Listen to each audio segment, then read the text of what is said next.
The ballroom of the Orion Hotel glowed with gold chandeliers and soft jazz. Billionaire tech mogul Ethan Hale stood at the center, surrounded by investors, CEOs, and reporters. His parties were legendary, not for the glamour, but for his ego. He raised a glass and smirked. "Tonight, ladies and gentlemen, we meet the delegation from Lown Corporation. If this goes well, we seal a $1 billion partnership." Applause echoed through the hall. Ethan spotted his vice president rushing toward him. "Sir, the translator hasn't arrived yet." Ethan rolled his eyes. "Of course, useless. We need someone who speaks Mandarin. The delegation is already here." "Then find someone," Ethan snapped. "Or do I have to do everyone's job myself?" Just then, the janitor walked by with a mop bucket, a slim, quiet black man named Daniel Brooks. He'd been working there for years, rarely noticed, never acknowledged.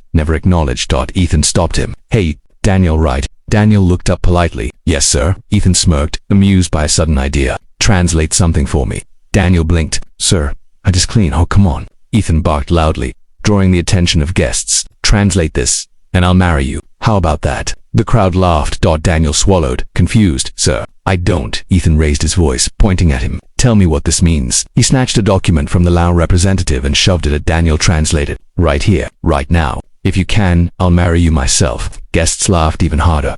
The Lao CEO, Mr. Shao, looked uncomfortable but remained silent out of politeness.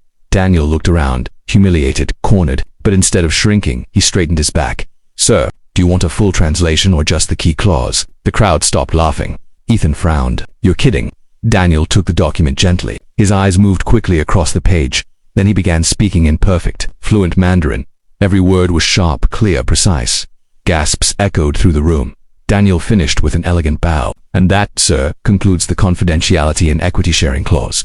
The room fell silent. Mr. Zhao's face lit up. "Your Mandarin," he said in disbelief, "is flawless. Even our own translators don't speak with that level of accuracy." Ethan's mouth hung open. How do you—" But Daniel wasn't done. "Sir," he said, handing back the document, "you were about to sign a terrible deal." "What?" Ethan snapped. Daniel pointed at a paragraph. "This clause here, it transfers 70% of your patent rights to the Lown Corporation. You would lose control of your entire AI division."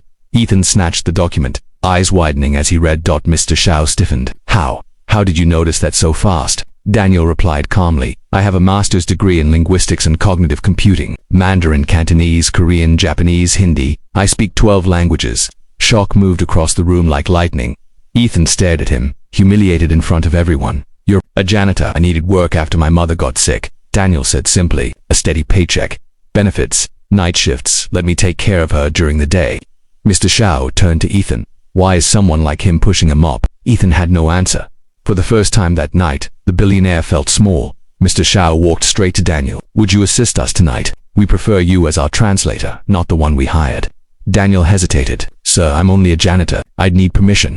Everyone turned to Ethan. Ethan forced a smile. "Well, of course, yes, go ahead." But inside he boiled. How had he been shown up by his own janitor? Daniel stood beside the delegation for the negotiation.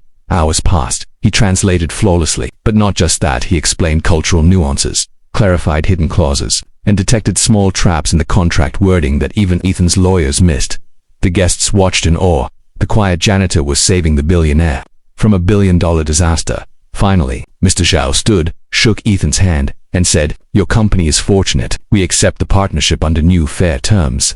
The room erupted in applause. Ethan shook Daniel's hand stiffly. "Good work," he muttered. But Daniel gently pulled his hand back. "I wasn't working for you, sir. I was helping ensure no one took advantage of you."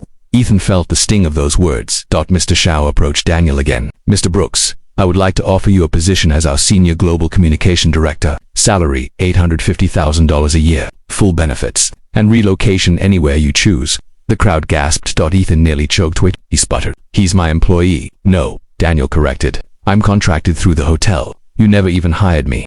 Mr. Shao smiled. "Would you accept the position?" Daniel looked toward the ceiling, eyes shining. "My mother always wanted me to use my gift. I think she'd be proud." He nodded. "Yes, sir. I accept." The room exploded in applause. Ethan's face turned red with jealousy and regret. Then Daniel turned to him, calm, humble, graceful. "As for your earlier offer," Daniel said. Ethan blinked. "Offer? You said you'd marry me if I translated it." Laughter swept through the room. Ethan rubbed his forehead, flustered. "It was a joke." Daniel smiled warmly. "Yes, sir. But so was your disrespect." Ethan froze. Daniel continued gently, not harshly. "You never know who you're talking to. Titles don't determine intelligence, and uniforms don't determine worth. Mr. Shao placed a hand on Daniel's shoulder. "Come, my friend, we have much to discuss." Daniel walked out of the ballroom, no longer invisible, no longer underestimated. The billionaire who mocked him watched in silence as the janitor left with the CEO who had just signed a billion-dollar deal because of him, and for the first time in his life, Ethan Hale learned humility. Moral of the story: never underestimate anyone. A uniform does not define a mind, and arrogance has a way of blinding us to the brilliance standing right in front of us.